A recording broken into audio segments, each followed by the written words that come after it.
Even हमारी अपनी पाठशाला में आपका स्वागत है। आज हम लोग लेके आए हैं बिहार स्पेशल जीके में कुछ क्वेश्चंस इंपॉर्टेंट हैं जो आपके आने वाले एग्जामिनेशन में आपका मददगार हो सकते थे। पहला क्वेश्चन जो हमने लिया है वो है बिहार के किस जिले में असहयोग आंदोलन के दौरान झंडा कांड हुआ था। तो एक्चुअल में झंडा कांड जो हुआ था वो असहयोग आंदोलन जो 1920 से 22 तक चला था, उस 1920 से 22 तक के बीच में फरवरी 1922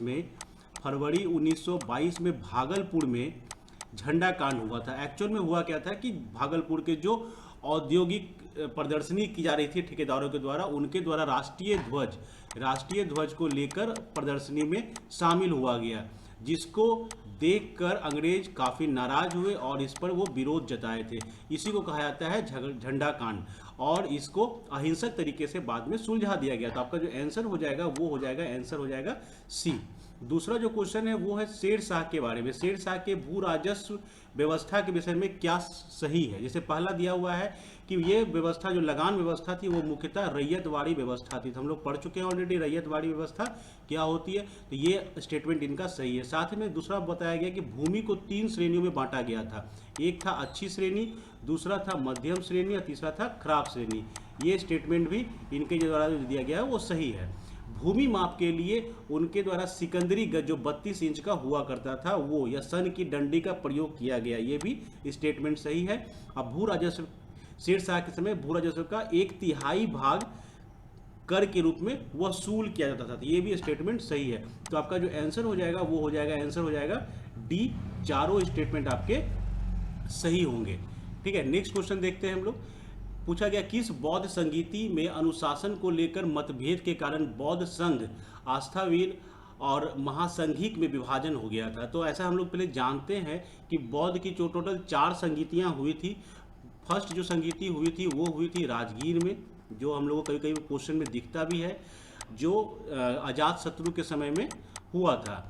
दूसरा जो हुआ था वो हुआ था आपका, सेकेंड जो हुआ था वो हुआ था वैशाली में, जो काला अशोक के समय में हुआ था। और तीसरा जो हुआ था वो हुआ था पाटलिपुत्रा में, जो हम आज के डेट में पटना कहते हैं, वो अशोक के समय में हुआ था। और चौथा जो हुआ था वो हुआ था कुंडल वन में, वो हुआ था कुंडल वन में, जो कनिष्क के समय में किया गया था। तो यहाँ पे क्वेश्चन पूछा जा रहा है कौन से बौद्ध संगीति में, इस चारों में से कौन से बौद्ध संगीति में मतभेद हुआ था, जिस कारण से बौद्ध के 2 पार्ट में ये स्थविर और महासंघिक विभाजित हो गए थे। तो वो आंसर हो जाता है द्वितीय सेकेंड वाले में, जो 383 ईसा पूर्व हुए थे, जिसमें अध्यक्षता जो की गई थी वो की गई थी सबकामी के द्वारा अध्यक्षता की गई थी। और इसमें अनुशासन को लेकर विवाद हो जाता है, और स्थविर जो होते हैं वो और महासंघिक, ये 2 पार्ट में बौद्ध विभाजित हो जाता है। तो आपका आंसर हो जाएगा बी। फिर पूछा गया निम्नलिखित में से मगध के किस शासन ने वैशाली को अपना अजातशत्रु बनाया था। तो वो शासन था शिशुनाग जो थे, शिशुनाग के द्वारा शिशुनाग वंश स्थापित किया गया था। ठीक है, पहला पॉइंट। और दूसरा है कि वैशाली को इनके द्वारा जब इन्होंने वत्स और अवंती और वत्स को मगध में मिला लिया था, अवंती और वत्स को मगध में मिलाने के बाद उसने मगध की राजधानी को वैशाली डिक्लेयर कर दिया। ठीक है, तो आपका आंसर हो जाएगा बी। वहीं पर इसी में एक लाइन और याद रखेंगे हम लोग कि शिशुनाग वंश में ही आगे चलकर जो काला अशोक थे उन्होंने वैशाली से राजधानी को पुनः शिफ्ट कर दिया था पाटलिपुत्रा में। ठीक है, नेक्स्ट क्वेश्चन है ऋग्वेद में बिहार क्षेत्र के लिए निम्नलिखित में किस शब्द का प्रयोग किया गया है। तो याद रखना है कि ऋग्वेद में बिहार शब्द के लिए 2 वर्ड प्रयोग किया गया था। एक किया गया था कीकट, और दूसरा जो प्रयोग किया गया था वो किया गया था ब्रात्य। तो आपका आंसर कीकट और ब्रात्य दोनों हो जाएगा, इसलिए आपका ऑप्शन जो होगा वो होगा ई, उपरोक्त में से एक से अधिक। वहीं पर अगर हम बात करें अंग की, तो अंग और मगध 2 वर्ड का प्रयोग जो है वो किया गया था आयुर्वेद में, और विदेह शब्द का जो प्रयोग बिहार के लिए किया गया था वो किया गया था यजुर्वेद में। इस प्रकार से आपका जो आंसर होगा इसके लिए आंसर हो जाएगा ई। फिर पूछा जा रहा है बिहार में पहली बार निर्वाचित लोकप्रिय सरकार कब बनी थी। तो वो बनी थी 1937 में। वो बनी थी 1937 में, जब बिहार भारत में पहली बार प्रांतों में निर्वाचन होते हैं तो बिहार में एक्चुअल में कांग्रेस को मिलता है बहुमत उस समय। लेकिन कांग्रेस और अंग्रेजों के बीच में विवाद होने के कारण कांग्रेस ने सरकार बनाने से मना कर दी, जिसके बाद अंग्रेजों ने मुस्लिम इंडिपेंडेंट पार्टी को आमंत्रण दिया कि आप आकर सरकार बनाएं। और मुस्लिम इंडिपेंडेंट पार्टी के जो अध्यक्ष थे वो थे मोहम्मद यूनुस। तो मोहम्मद यूनुस को बनाया जाता है बिहार का, उसमें हुआ करते थे बिहार में प्रधानमंत्री। तो बिहार का प्रथम प्रधानमंत्री बनने का जो नाम आएगा वो आएगा मोहम्मद यूनुस को, जो ईयर था 1937। फिर पूछा गया बिहार विधान परिषद में सदस्यों की संख्या कितनी है। तो बिहार विधान परिषद में सदस्यों की संख्या 75 है। वहीं पर अगर विधानसभा की बात करें कि विधानसभा में कितनी सीटें हैं, तो विधानसभा में 243 सीटें बिहार में हैं। फिर पूछा जा रहा है बिहार के प्रथम राज्यपाल कौन थे। तो बिहार के प्रथम राज्यपाल जो थे वो थे जयराम दास दौलत राम। फिर पूछा जा रहा है संविधान के किस अनुच्छेद के अनुसार बिहार में द्विसदनात्मक विधानमंडल की व्यवस्था की गई। मतलब यहाँ पर विधानसभा तो है ही, साथ में विधान परिषद भी है। ठीक है, तो ये पूछा जा रहा है कि संविधान के किस अनुच्छेद में इसका वर्णन है। तो अनुच्छेद जो है वो आर्टिकल नंबर 169 है, जिसमें creation and evolution of legislative assembly and legislative council का वर्णन किया गया है। यानी विधान परिषद को आप बना सकते हैं या विघटन कर सकते हैं, इसका वर्णन आर्टिकल 169 में। सो आपका आंसर जो हो जाएगा वो हो जाएगा सी। फिर क्वेश्चन पूछा गया बिहार में राष्ट्रपति शासन प्रथम बार कब लागू हुआ था। तो बिहार में राष्ट्रपति शासन 26 जून 1968 को लागू हुआ था पहली बार। ठीक है, राष्ट्रपति शासन हम लोग जानते हैं आर्टिकल 356 है, हमारा आर्टिकल 356 है। अगर बिहार की बात करें तो बिहार में कुल 8 बार राष्ट्रपति शासन लागू किया जा चुका है। अगर 1968 की बात करें तो उस समय बिहार में मुख्यमंत्री कई बार पूछा जाता है, तो मुख्यमंत्री कौन थे। तो उस समय के जो मुख्यमंत्री थे वो थे महामाया प्रसाद सिन्हा मुख्यमंत्री थे। और उस समय के जो राज्यपाल थे वो थे नित्यानंद कानूनगो। ठीक है, इसी प्रकार से टोटल 8 बार हम लोग के यहाँ बिहार में राष्ट्रपति शासन लागू हो चुका है। फिर क्वेश्चन पूछा जा रहा है बिहार पटना के गोलघर की स्थापना किसने की थी। आंसर हो जाएगा ए, जॉन गोल्डस्टीन। एक्चुअल में 1777 में इसकी स्थापना की गई थी। 1770 में एक भयानक अकाल पड़ा था और जिसको देखते हुए अनाज के भंडारण के लिए गोल्डस्टीन के द्वारा 1777 में पटना में गोलघर की स्थापना की गई थी। फिर पूछा जा रहा है पूर्वी चंपारण के जिले में केसरिया नामक स्थान निम्नलिखित में से किस धर्म से संबंधित पुरातात्विक साक्ष्य प्राप्त हुए हैं। तो वो एक्चुअल में हुआ क्या था, इसके बारे में घटना ये थी कि गौतम बुद्ध जो थे जब महापरिनिर्वाण के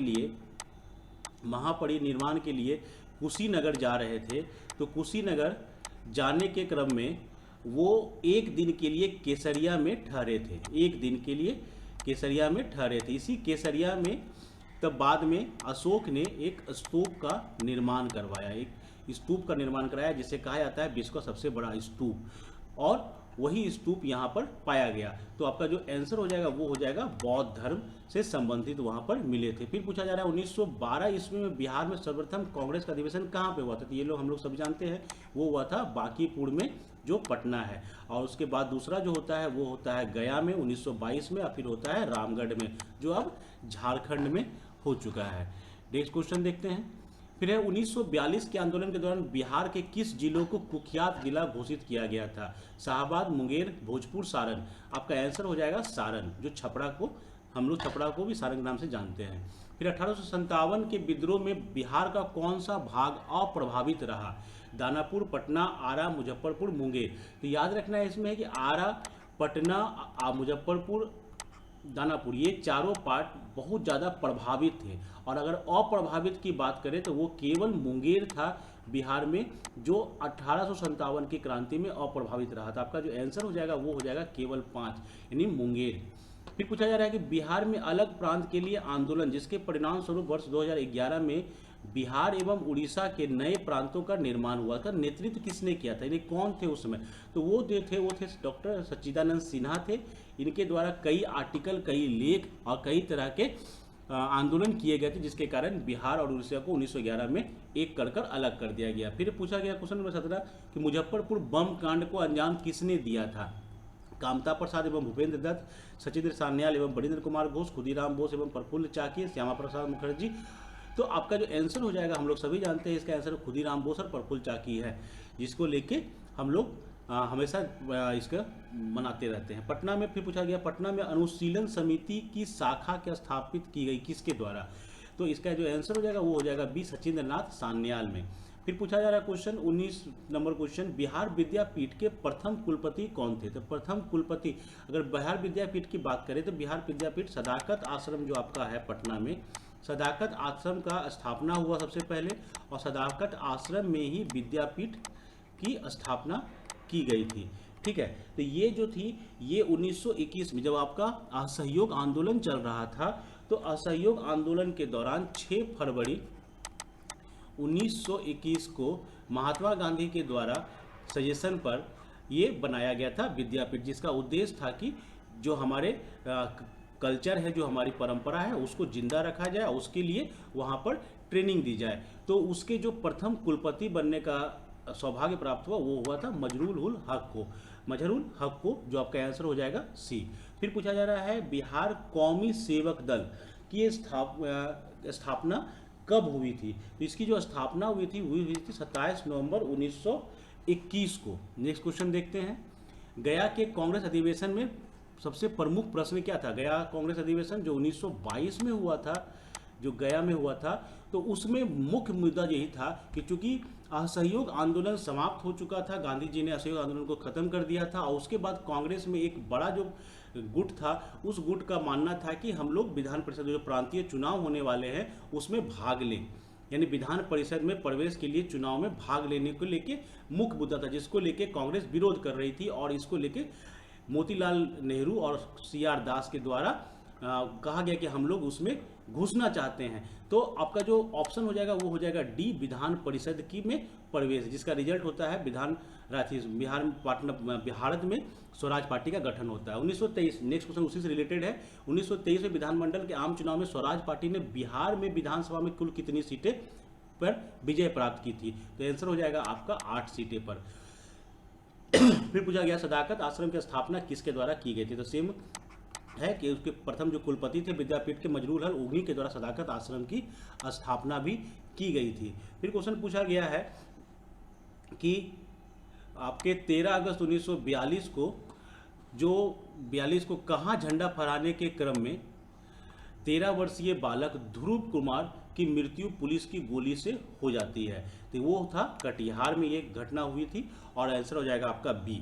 फिर पूछा गया बिहार में आज़ाद दस्ता सक्रिय रहा था कौन से आंदोलन के दौरान? तो हम लोग सब जानते हैं कि भारत छोड़ो आंदोलन के दौरान ही जयप्रकाश नारायण को गिरफ्तार कर लिया जाता है, जहां से वो जेल से भागते हैं और आज़ाद दस्ता का निर्माण करते हैं। तो आज़ाद दस्ता सक्रिय कब रहा था आपका? तो भारत छोड़ो आंदोलन के दौरान रहा था, आपका आंसर हो जाएगा सी। फिर पूछा गया बिहार के किस आंदोलन को दूसरे जंगे आज़ादी कहा जाता है? तो वो कहा जाता है संपूर्ण क्रांति को, जो जयप्रकाश नारायण के द्वारा किया गया था। फिर है क्वेश्चन मुस्लिम लीग की प्रत्यक्ष कार्य दिवस की घोषणा बिहार में पूर्ण हड़ताल कब हुई थी? तो मुस्लिम लीग के द्वारा प्रत्यक्ष कार्य दिवस जो है वो 16 अगस्त 1946 को मनाया गया था। तो आपका आंसर हो जाएगा बी, उसी दिन बिहार में भी हड़ताल की गई थी, जिसका लक्ष्य था मुस्लिम लीग का कि पाकिस्तान के मांग को लेके वो लोग सीरियसली एक अटैक करना चाह रहे थे कि हमें पाकिस्तान को अलग करने के लिए वो सीधी कार्रवाई की बात कर रहे थे। फिर क्वेश्चन है 29 नंबर रेगुलेटिंग एक्ट के प्रावधानों के अंतर्गत बिहार के लिए एक प्रांतीय सभा की स्थापना कब हुई? तो वो हुई थी 1774 में।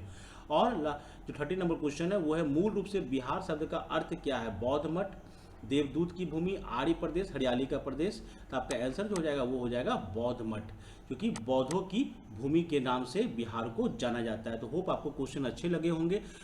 देखने के लिए हमारे